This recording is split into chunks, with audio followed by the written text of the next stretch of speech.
Hello. Ah. It's warm this evening. How are you? How is everyone? I hope that you're doing well. Are we live now, or was it live previously? Who knows? Regardless, I hope that you're doing well. So, this is week 4 of our Tuesday Tales of Terror, and we are reading our way through the collection of the complete tales of Edgar Allan Poe, and we're all becoming strange little weird goths together. And this is where we spend half an hour together each week reading works of Edgar Allan Poe, which is exactly what I just said, so I'm so glad that I'm repeating myself. Anyway, this evening, I figured we can read the Cask of Amontillado. So we've got our little pencil, our pencil. Nope, that one didn't work. We have our Poe pencil. I hate it. We've checked it off. Whoa. All right. So, get your snacks, get your water, hydrate.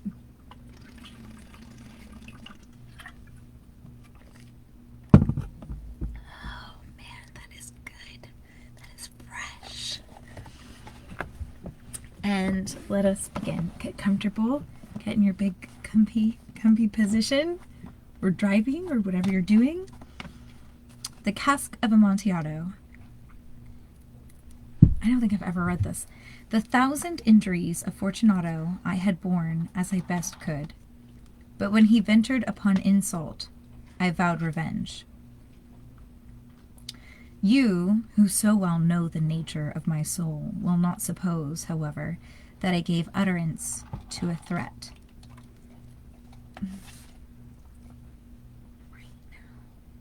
It's okay. You can do whatever you need to. All right, I'm going to get closer to the camera so we can hear over the sound of Pepper eating. At length, I would be avenged. Let's start over. Let's scrub this. The 1,000 injuries of Fortunato I had borne as best I could. But when he ventured upon insult, I vowed revenge. You, who so well know the nature of my soul, will not suppose, however, that I gave utterance to a threat. At length, I would be avenged. This was a point definitively settled, but the very definitiveness with which it was resolved precluded the idea of risk. I must not only punish, but punish with impunity. A wrong is unredressed when retribution overtakes its redresser. It is equally unredressed when the avenger fails to make himself felt as such to him who has done the wrong. Baby, I love you so much, but I'm going to stop this right now because I can't. I'm sorry. I have ADD, and it's literally the most distracting thing I've ever heard in my life. I'm sorry. Give me 2 seconds. Here, come on. Come outside. Come on. I know you're hungry. Come on. I don't want to take your food away.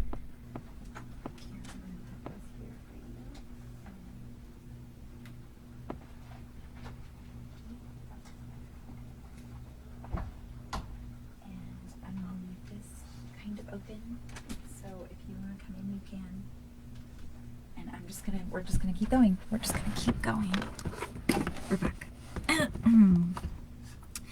It must be understood that neither by word nor deed had I given Fortunato cause to doubt my goodwill. I continued, as was my wont, to smile in his face, and he did not perceive that my smile now was at the thought of his immolation. He had a weak point, this Fortunato.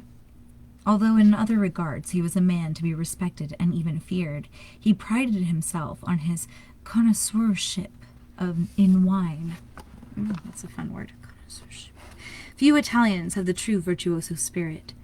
For the most part, their enthusiasm is adopted to suit the time and opportunity, to practice imposture upon the British and Austrian millionaires. In painting and gemmery, Fortunato, like his countrymen, was a quack. But in the matter of old wines he was sincere.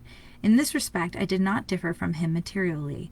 I was skillful in the Italian vintages myself, and bought largely whenever I could. Okay, so if you're following Let's break it down. Fortunato really loves old wines. He's Italian. And this person apparently has some kind of vengeance against Fortunato, and he also loves old wines. That's where we are. It was about dusk one evening during the supreme madness of the carnival season that I encountered my friend. He accosted me with excessive warmth, for he had been drinking much. The man wore motley. He had on a tight-fitting, party-striped dress, and his head was surmounted by the conical cap and bells. I was so pleased to see him that I thought I should never have done wringing his hand. I said to him, "My dear Fortunato, you are luckily met. How remarkably well you are looking today. But I have received a pipe of what passes for Amontillado, and I have my doubts." "How?" said he. "Amontillado? A pipe? Impossible! And in the middle of the carnival!" "I have my doubts," I replied. "And I was silly enough to pay the full Amontillado price, without consulting you in the matter. You were not to be found, and I was fearful of losing a bargain." "Amontillado?" "I have my doubts." "Amontillado!" Let me go close my door.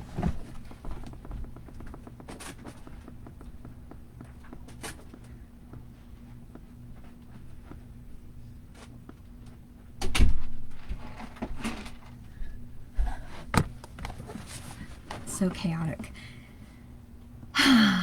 "And I must satisfy them." "Amontillado!" I forgot he's Italian. I'm going to throw that in there. "As you are engaged, I am on my way to Lucchesi. If anyone has a critical turn, it is he. He will tell me, 'Lucchesi cannot tell Amontillado from sherry.' And yet, some fools will have it that his taste is a match for your own. Come, let us go." "Whither?" "To your vaults." "My friend, no, I will not impose upon your good nature. I perceive you have an engagement. Lucchesi—" "I have no engagements, come." "My friend, no, it is not the engagement, but the severe cold with which I perceive you are afflicted. The vaults are insufferably damp.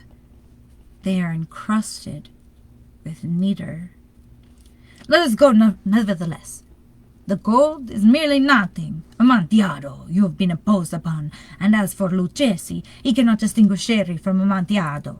Thus speaking, Fortunato possessed himself of my arm.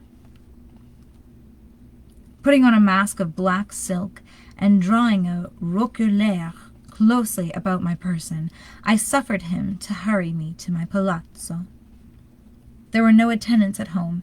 They had absconded to make merry in honor of the time. I had told them that I should not return until the morning, and had given them explicit orders not to stir from the house. These orders were sufficient, I well knew, to ensure their immediate disappearance, one and all, as soon as my back was turned. I took from their sconces 2 flambeaux, and giving one to Fortunato, bowed him through several suites of rooms to the archway that led into the vaults. I passed a long and winding staircase, requesting him to be cautious as he followed. We came at length to the foot of the descent, and stood together on the damp ground of the catacombs of the Montresors. The gait of my friend was unsteady, and the bells upon his cap jingled as he strode. "The pipe," said he. "It is farther on," said I. "But observe the white web-work which gleams from these cavern walls." He turned towards me and looked into my eyes with 2 filmy orbs that distilled the rheum intoxication. "Niter?" he asked at length.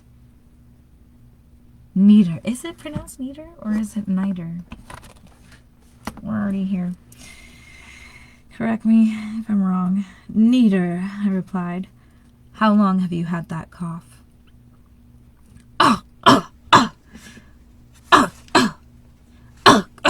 It literally says, My poor friend thought it found it impossible to reply for many minutes. "It is nothing," he said at last. "Come," I said with decision. "We will go back. Your health is precious. You are rich, respected, admired, beloved. You are happy as once I was. You are a man to be missed. For me it is no matter. We will go back. You will be ill, and I cannot be responsible. Besides, there's Lucchesi."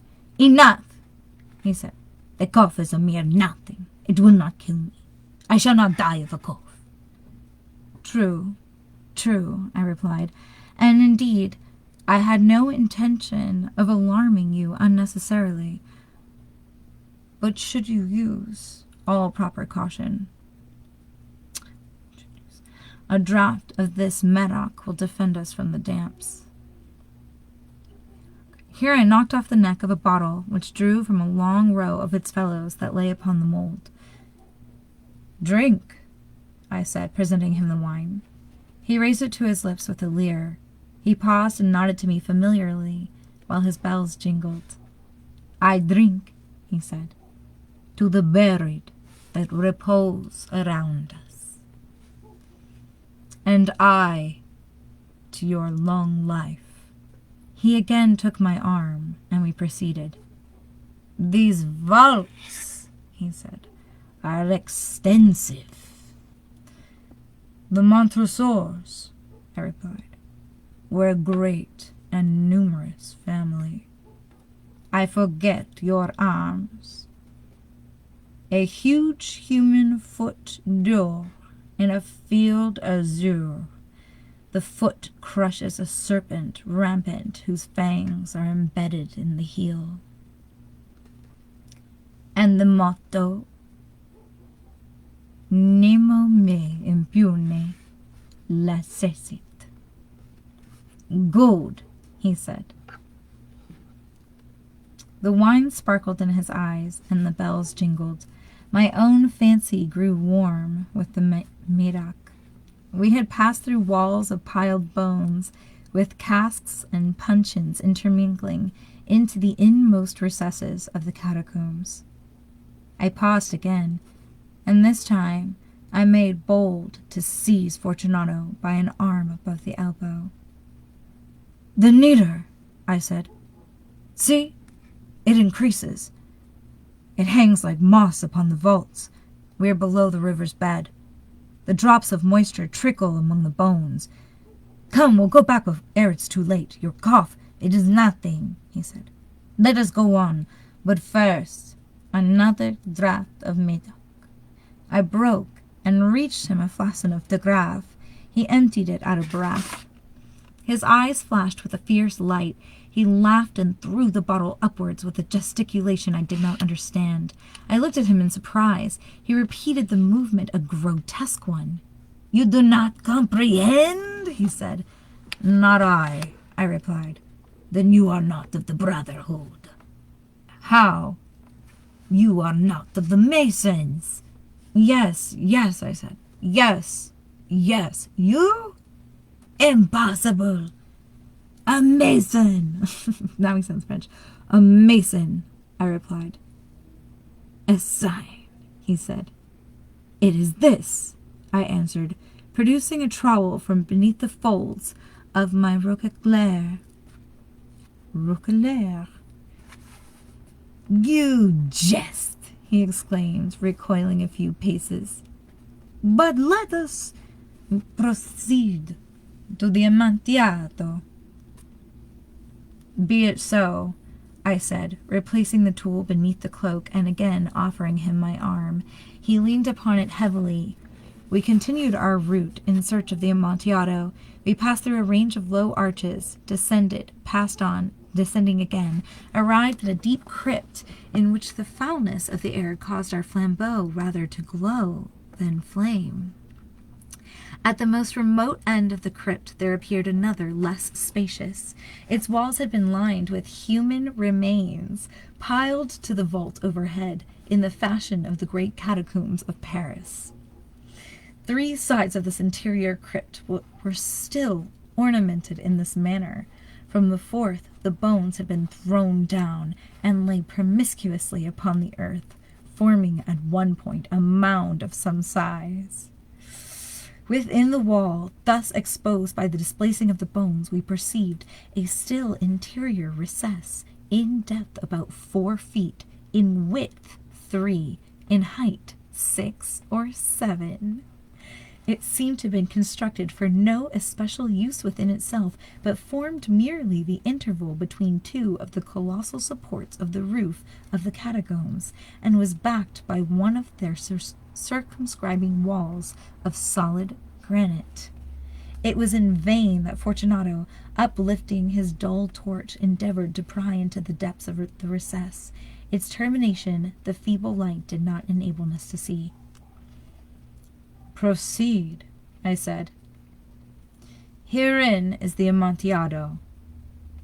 As for Lucchesi—" "He is an ignoramus," interrupted my friend, as he stepped unsteadily forward, while I followed immediately at his heels.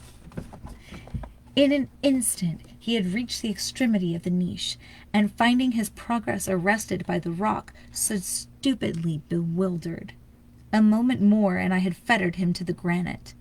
In its surface were 2 iron staples, distant from each other about 2 feet horizontally.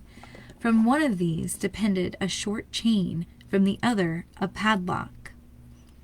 Throwing the links about his waist, it was but the work of a few seconds to secure it. He was too much astounded to resist. Withdrawing the key, I stepped back from the recess. Okay, so if you're struggling to follow along, he just convinced Fortunato to go into this little recess area, and he pushed him up against the granite, and there was a chain with a padlock, and he wrapped it around him and locked it. That's where we are. Withdrawing the key, I stepped back from the recess. "Pass your hand," I said, "over the wall. You cannot help feeling the Niter. Indeed, it is very damp. Once more, let me implore you to return. No? Then I must positively leave you.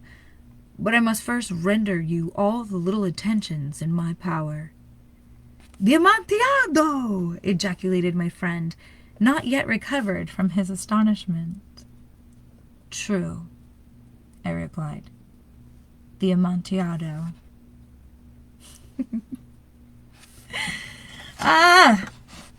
As I said these words, I busied myself among the pile of bones of which I have before spoken. Throwing them aside, I soon uncovered a quantity of building stone and mortar. With these materials, and with the aid of my trowel, I began vigorously to wall up the entrances of the niche.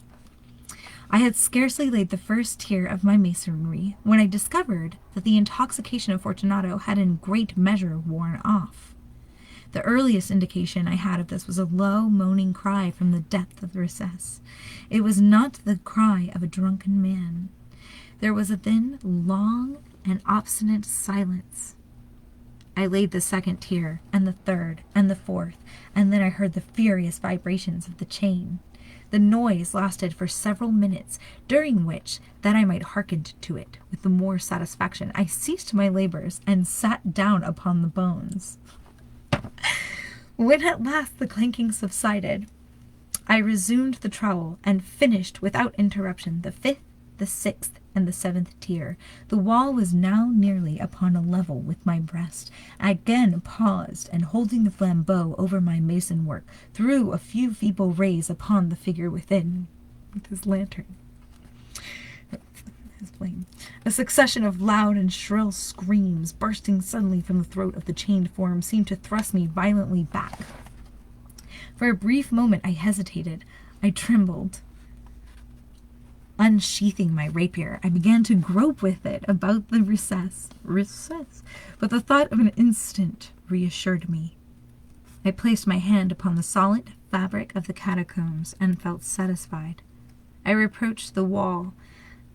I replied to the yells of him who clamored.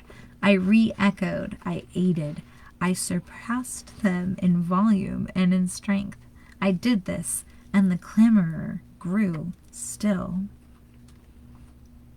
It was now midnight, still early, and my task was drawing to a close. I had completed the 8th, the 9th, and the 10th tier. I had finished a portion of the last and the 11th. There remained but a single stone to be fitted and plastered in.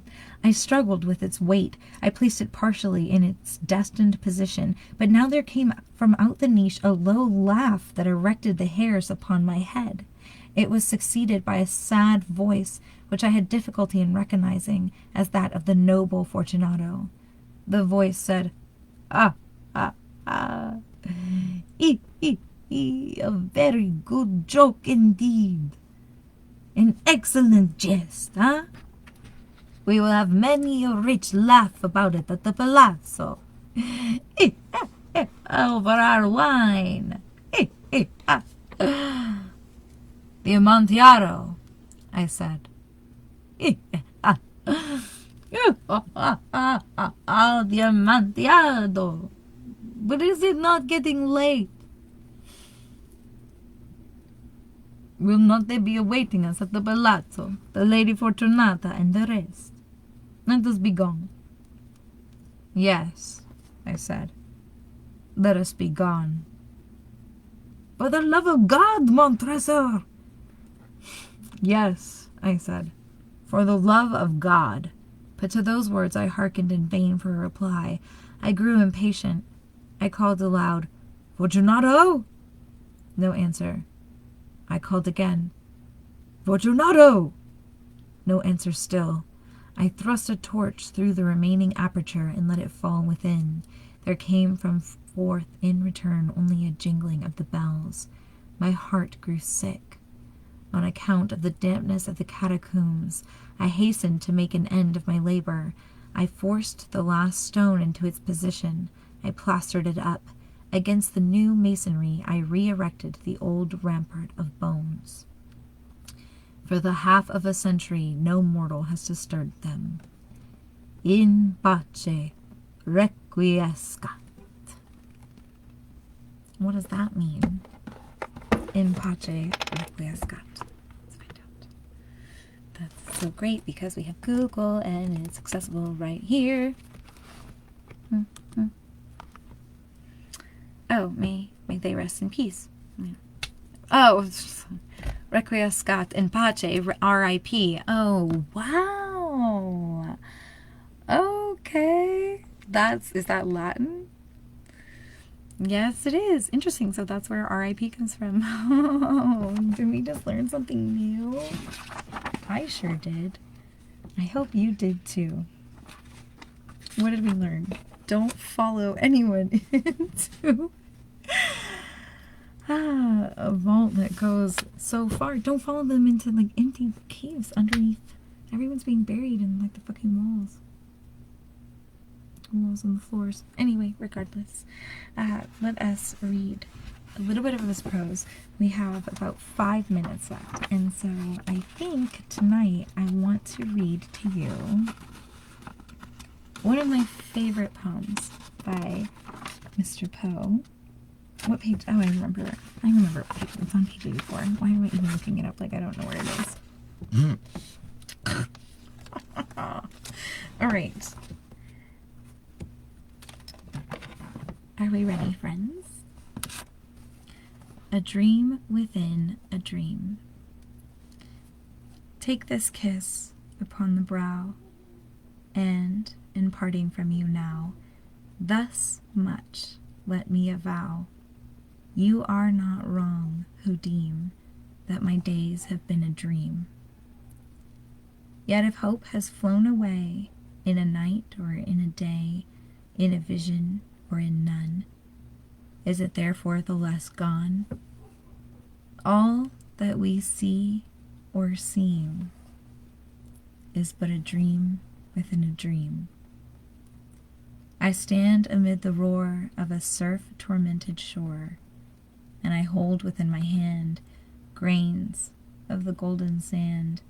How few, yet how they creep through my fingers to the deep. While I weep,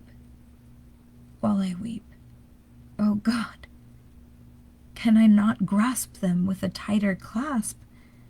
One from... Can I not save one from the pitiless wave? Is all that we see or seem but a dream within a dream?